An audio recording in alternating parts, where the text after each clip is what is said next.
শুরুতে আপনি বলেছেন যে জুলাই দিবসকে তারা কালো দিবস পালন করেছে। মোমেন মেহেদী সম্ভবত বিকল্প কি নতুন বিকল্প ধারা এরকম কিছু তার নাম, নতুন কি ধারা, নতুন ধারা সম্ভবত তার দলের নাম।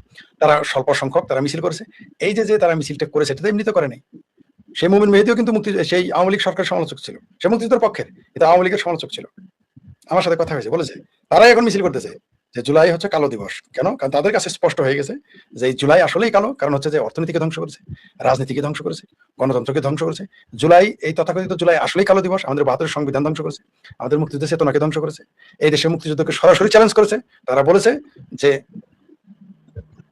কোট আনকোট জুলাই হয়েছে মুক্তিযুদ্ধের বিরুদ্ধে। এটা সেই তথাকথিত সেই কি যেন হাদিস, সে নিজে বলেছে। তো আপনি এটা সরাসরি আপনি প্রথমে তো আদর্শগত আপনি বিরোধ করেছেন।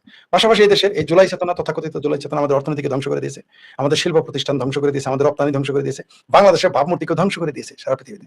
তো আপনাকে তো কালো দিবস এটা হবেই। এটা হলো আপনার প্রথম কথার উত্তর, যেটা মুমিন মেহেদী এবং তার দল নিয়ে এটা করেছেন। আর আপনি যেটা বললেন চায়না, আমেরিকা, ভারত, বাংলাদেশে এখন যে কূটনৈতিক অবস্থা, বর্তমান যে সরকার চলতেছে, এদের কোনো কূটনৈতিক তৎপরতাও নেই, কূটনৈতিক তৎপরতা করার মতো যোগ্যতাও তাদের নেই। আমার কাছে কোনো কাউকে মনে হয় নাই। কারণ আপনি তো একটা জিনিস কি জানেন, অর্জিত যোগ্যতা আর আরোপিত যোগ্যতা আলাদা জিনিস। দাস কখনো কূটনীতিক হয় না। আপনি যত দুর্বলই হন আর যত সবলই হন, দাস কখনো কূটনীতি হয় না, কূটনীতিক হয় না। কূটনীতিক কূটনীতিক তারাই হবে যারা স্বাধীন। এখন যারা ক্ষমতায় আছে, রুমিন ফারহানার মতে যে প্রধানমন্ত্রী হইল লন্ডনের, স্বরাষ্ট্রমন্ত্রী হইল ভারতের, কেউ বলে শিলংয়ের, তারপর পররাষ্ট্রমন্ত্রী হইলো আমেরিকার, বিরোধী দল হইলো পাকিস্তানি।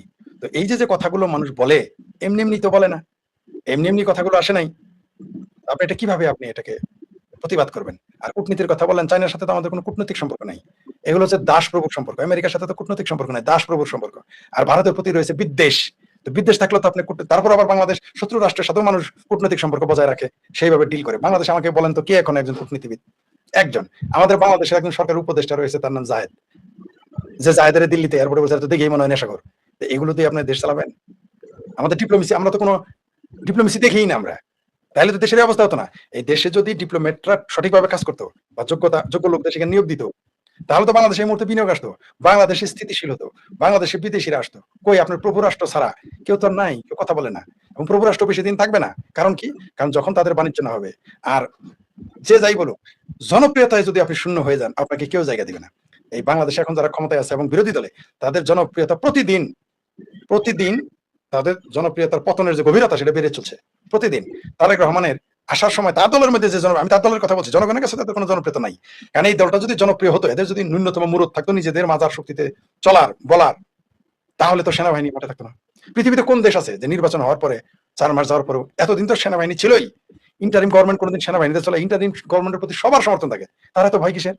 তার মানে ওই সরকারটা তো জনগণের সরকার ছিল না এবং ইন্টারিম গভর্নমেন্ট ছিল না, তারপর সেনাবাহিনী। এবং এই সরকার তথাকথিত নির্বাচনের মাধ্যমে আসলেও তারা যে জনগণের সরকার নয়, এবং তাদের নিজেদের আত্মবিশ্বাসের অভাব। আমি শেখ ফরিদ যদি কোনোদিন ক্ষমতায় যাই, আমি তো একদিন সেনাবাহিনী থাকতে দেবো না। আমার সরকার চায় থাকুক, চায় না থাকুক। কারণ কোন নির্বাচিত সরকারকে সেনাবাহিনী খুঁটিতে দাঁড় করায় রাখবে, এটা তো তাদের জন্য লজ্জার। অবশ্য কার কথা বলা যায়, তো লজ্জাই নাই। কারণ লজ্জাই যদি থাকতো, তাহলে তো আওয়ামী লীগ আর ছাত্রলীগ নিষিদ্ধ করে নির্বাচন করতো না, শুধু এখানেই কান্ত না। তারা এও বলতেছে স্থানীয় নির্বাচনে আওয়ামী লীগ সমর্থিত এবং আওয়ামী লীগের লোকদের নির্বাচন করতে দিবে না, মানে খালি বিলে গোল দিতেছে। অবশ্যই ভাই, আগে দল ঘোষণা করে দিলে যে তোমার তারা গ্রহণ ঘোষণা করে দেখছে বিএনপির এত পার্সেন্ট চেয়ারম্যান, জামাতের এত পার্সেন্ট চেয়ারম্যান, আমার ভাবির পোলাদের জন্য এত পার্সেন্ট, আগে এটা ঘোষণা করে দেখ। এগুলো তো মানুষ দেখতেছে। তার মানে কি এদের মাথার জোর নাই, এদের মুরুদ নাই, এদের গণতান্ত্রিক না যোগ্যতা আছে, না গণতান্ত্রিক আগ্রহ আছে। এগুলো মিথ্যা কথা। এরা অর্থাৎ এই 2024 সালের 5ই আগস্টের পরে এই তথাকথিত জুলাই আন্দোলনের যারা পৃষ্ঠপোষক এবং জুলাই আন্দোলনকারী, তারা প্রমাণ করে দিয়েছে যে এরা কেউ গণতান্ত্রিক নয়। এরা শুধু মুক্তিযুদ্ধ বিরোধী যে তা নয়, এটা তো প্রমাণিত এরা মুক্তিযুদ্ধ বিরোধী।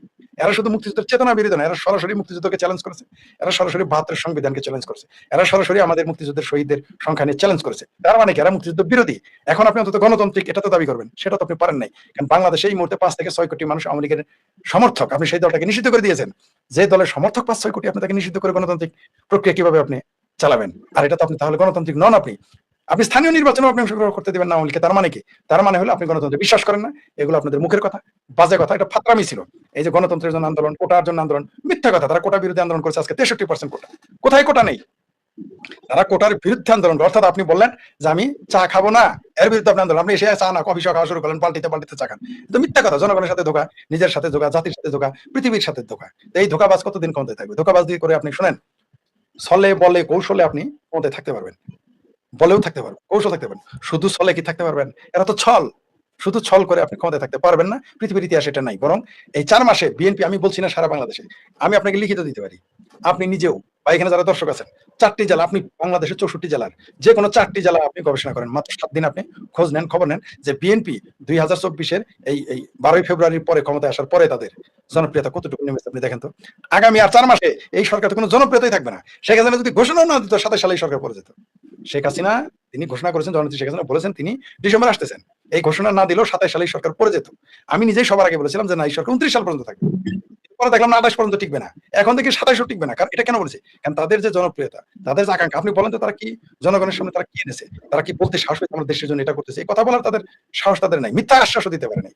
মানুষ তো স্বপ্ন নিয়ে বাঁচে, তাদের স্বপ্ন দেখাতে পারে না। কি বলেছে বলেন, 4 মাসে 4 ইঞ্চি রাস্তা বেড়েছে, এই 4 মাসে 4 ইঞ্চি 4 জনের চাকরি হয়েছে নতুন। হ্যাঁ হয়েছে, কিছু সরকারি চাকরি তারা জোর করে নিজেদের লোক ঢুকিয়েছে, ওটা আলাদা বিষয়। আপনি দেখেন এই 4 মাসে তারা 4 টাকা বিদেশি বিনিয়োগ আনতে পেরেছে ভাই। 4 মাসে 4টা তো দূরের কথা, একটা ফ্যাক্টরি বন্ধ ঠেকাতে পারছে, নতুন ফ্যাক্টরি করবে তো দূরের কথা, তারা বন্ধ ঠেকাতে পারতেছে না।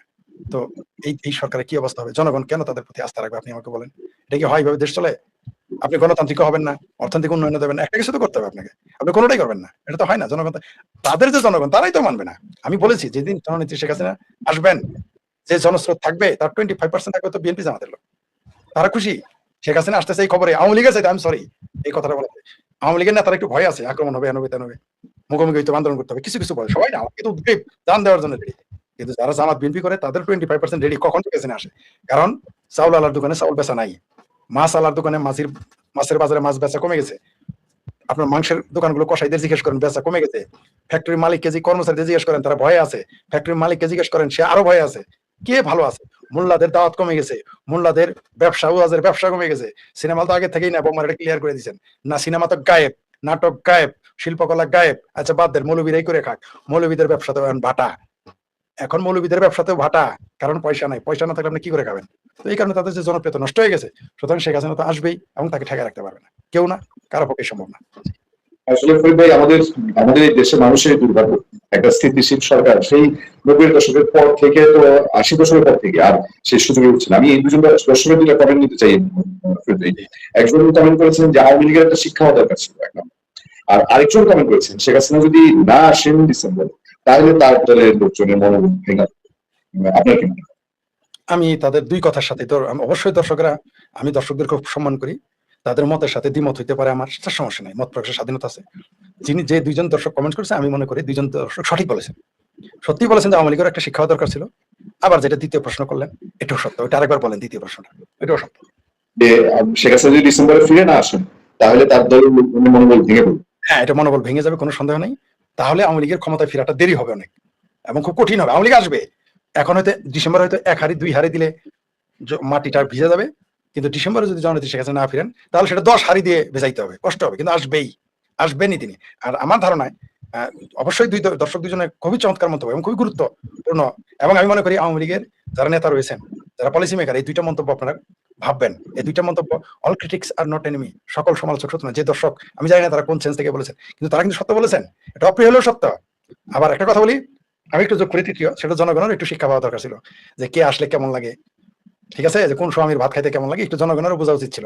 জনগণ এখন বুঝতে পেরেছে, শুধু আওয়ামী লীগ বুঝবে না, জনগণও বুঝতে পেরেছে তারা কি করেছিল। তারা চেয়েছিল যে এদের সরাই দিলে আরো ভালো থাকবে, কিন্তু দেখেছে না, আরো ভালো না, উল্টা হয়েছে, যে তারা শুধু খারাপ না, শুধু খারাপও যদি থাকতে একটা কথা ছিল, চরম পরিস্থিতির মুখোমুখি হয়েছে। তার জন্য আপনি ঠিকই বলেছেন যে আওয়ামী লীগকে যদি, আওয়ামী লীগের শিক্ষা উচিত ছিল, আমি বলি জনগণেরও শিক্ষা উচিত ছিল।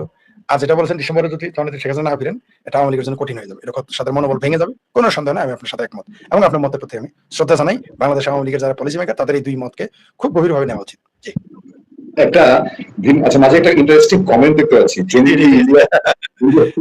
শেখ হাসিনা ফিরবে আপনার। জি, আমি ভিন্ন একটা ব্যতিক্রম একটা জায়গার প্রশ্ন করি।